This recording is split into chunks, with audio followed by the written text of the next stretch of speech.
Princess Zarathix of the Velcran Empire had always prided herself on her ability to read people. Across 7 star systems, she had negotiated treaties, brokered peace accords, and dismantled conspiracies with nothing but her wit and intuition. Yet standing before her husband of 6 months, she realized she had been spectacularly, impossibly wrong.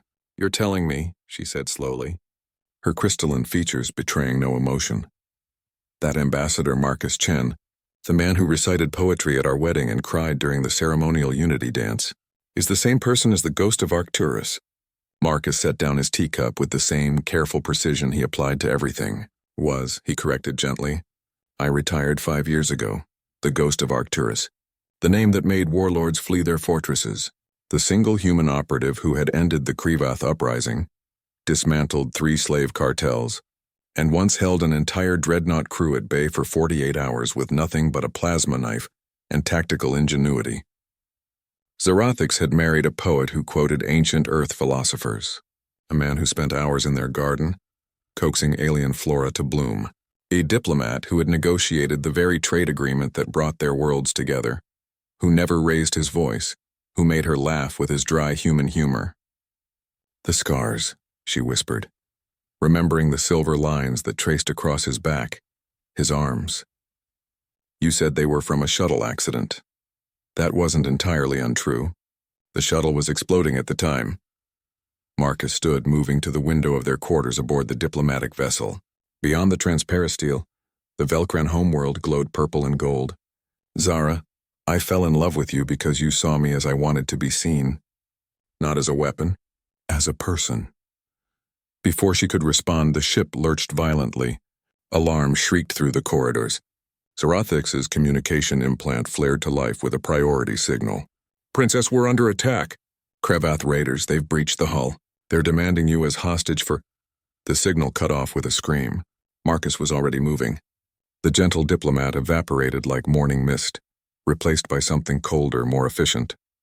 He crossed to a decorative panel on the wall. Zarathix had always assumed it was art, and pressed his palm against it. The panel hissed open, revealing an arsenal that made her breath catch. "Stay behind me," he said, his voice carrying a tone of absolute command she'd never heard before.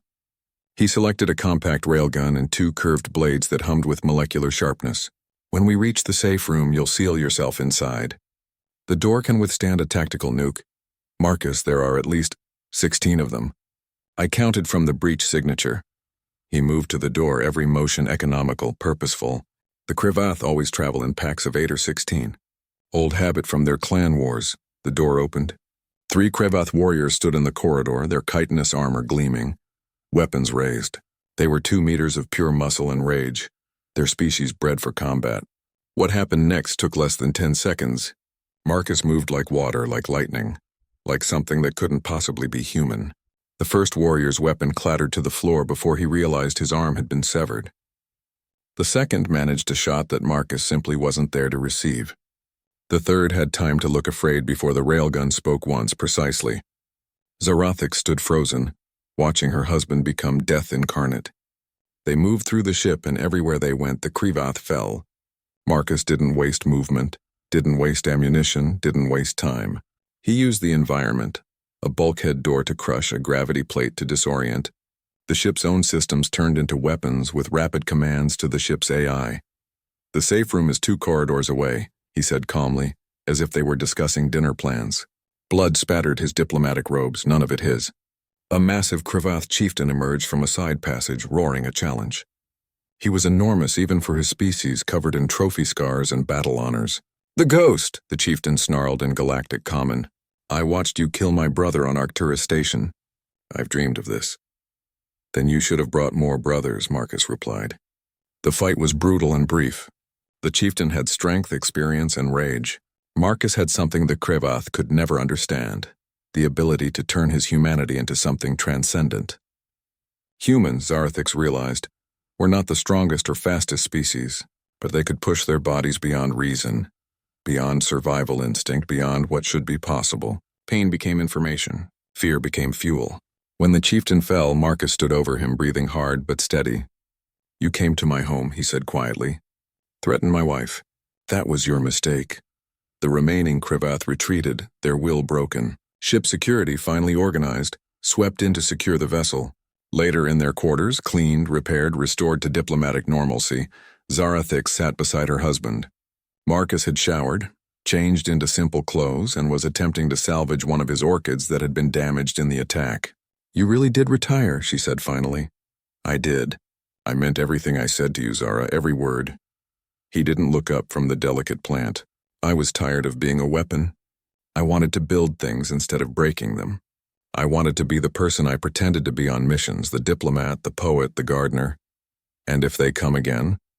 Now he looked at her, and his eyes held both the gentleman she'd married and the warrior who had saved her life. "Then they'll learn what humanity is really about. We're not just warriors or diplomats. We're whatever we need to be to protect what we love." Zarathix took his hand, feeling the calluses from both weapons and garden tools. "Perhaps," she said slowly, "I didn't marry the wrong man. I married all of you." Marcus smiled, that same warm smile that had made her fall in love with him. "Lucky you." Outside their window, the stars turned slowly in their eternal dance, indifferent to the small human who had once again proven why his species, despite being physically unremarkable, had earned their place among the galactic powers, not through strength alone, but through the devastating combination of capability and choice, of violence and mercy, of knowing when to be a warrior and when to be a gardener. Princess Zarathix of the Velcran Empire had thought she understood humans. Now, holding her husband's hand, she realized she was only beginning to learn.